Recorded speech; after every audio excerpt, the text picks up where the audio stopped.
Hello and welcome.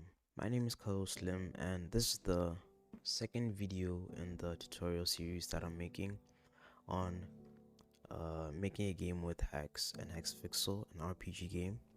So for the second video, we'll be working on our enemy sprites. But before we load them in, just like how we did the player sprite for now, we will start with some simple graphics. So we'll make our new enemy file and enemy.hx and say the enemy class extends the flix sprite class, and create the constructor fixing a float.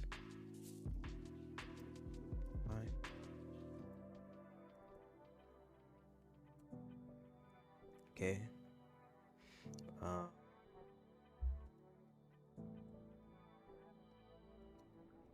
So what we have for our enemy is we will have two different types of enemies, which are a goblin enemy and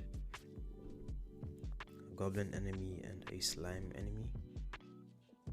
So we can implement that by making an enum,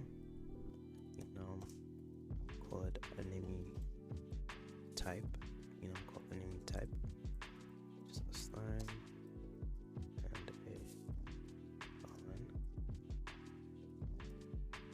like that. And then each time we instantiate an enemy object, we can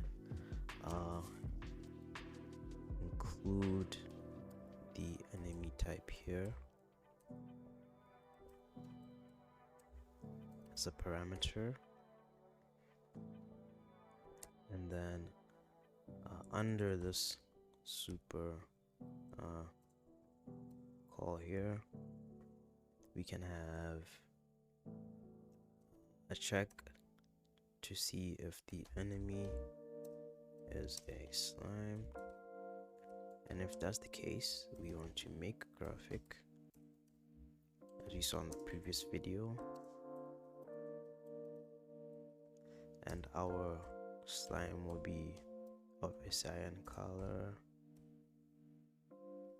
Then if the enemy instead is a goblin,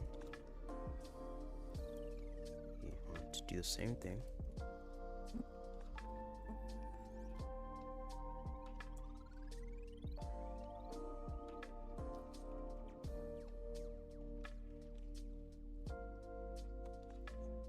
You want to do the same thing and make graphic. This time the color is green, like that. Okay, so now what we can do next is create instances of our enemies. So we'll create an instance of the slime enemy,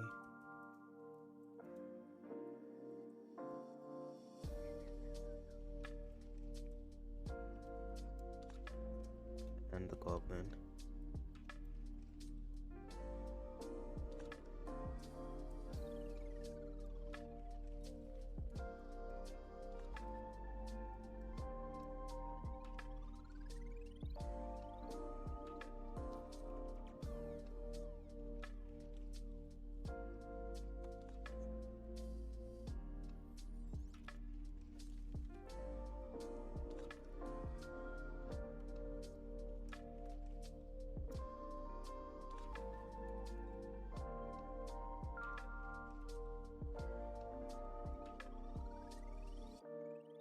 that, and then he is a goblin, like that. And then let us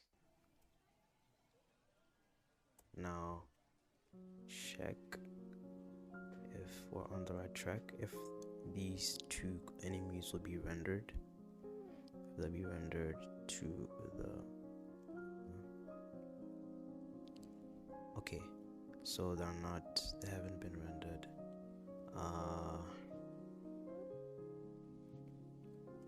My graphic okay.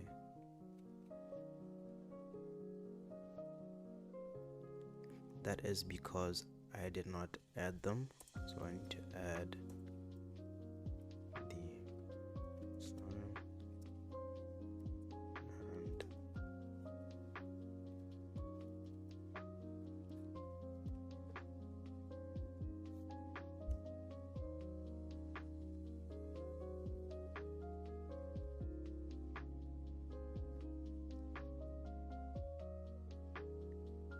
okay, it is compiling and running. Okay, nice. Now we see that we have our slime enemy here as well as our goblin enemy here, and the last thing I want to do for this video is to get a simple movement for them. We want it to be such that when the player is a certain distance from the goblin, that the goblin will then chase the player, and when the player is a certain distance from the slime will run away from the player. So let's say the player comes somewhere within range of the goblin, it will chase the player somewhere in range with the slime, then the slime will run away from the player.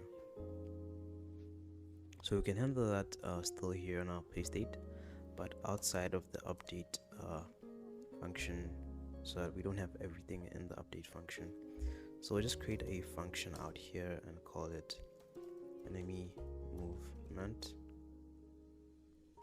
And then the way we would do that is we'd use the simple distance formula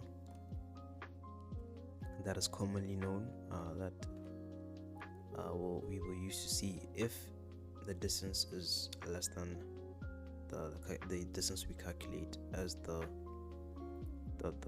different entities or sprites move across the screen. So we'll come here and we'll say first the difference in the expositions of the player and the goblin, so that'll be dx1 player x minus goblin x, and then dy1 would be player dot y minus y, and then we also want to do the same thing for the player and the slime as well.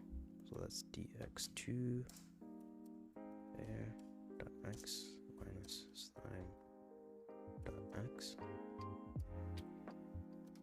and dy2 is player dot y minus slime dot y, like that.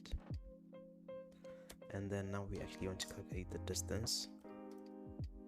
Say it's distance 1 is equals to the square root of dx1 squared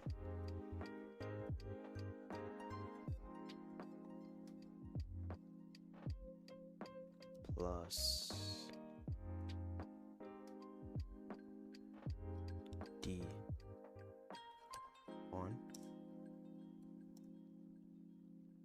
squared, like that.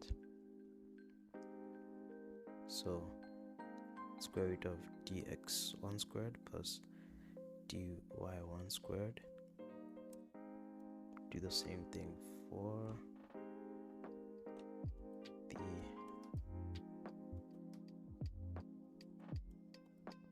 other distance. We'll call it distance 2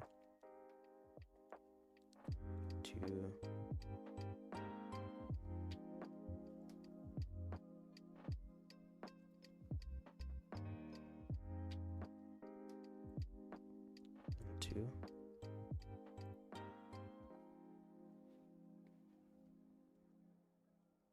So next up, you want to do a check if distance 1 is less than 300. Then we want to change the velocity of the goblin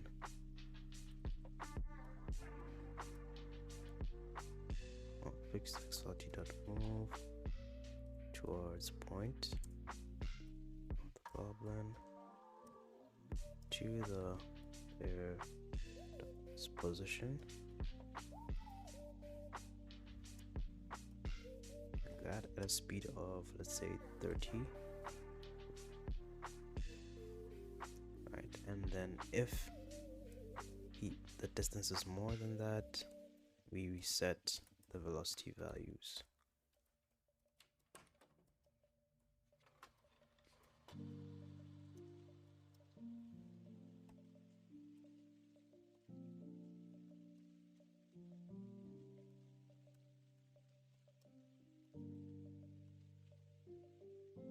Lastly, we want to call this function in here, and let's test what we have so far.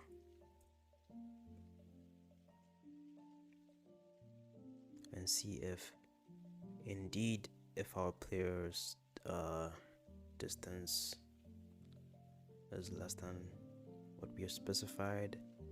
So we see that the goblin, when the player comes in range, the goblin moves towards the player, like we can see happening here. So what we can do is reduce that to 200 and increase the speed to 50 or 47.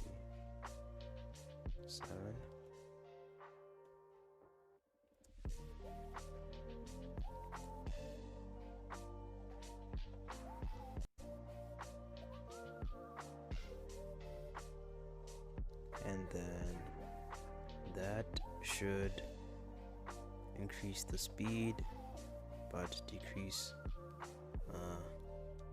the range that it looks to, that it checks if the distance is less than.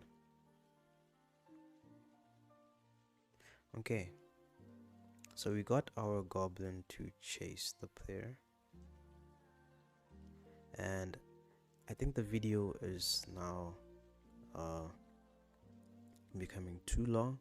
So in our next video, we'll update the slime movement, and then finally add our graphics, our animations, and our graphics, like the background graphics and the player and the enemy graphics. So thank you for tuning into this episode, or this part of this tutorial. I will see you in the next one, and please don't forget to like and subscribe, as it really helps out the channel and will help it to grow. Thank you, and I will see you next time. Bye.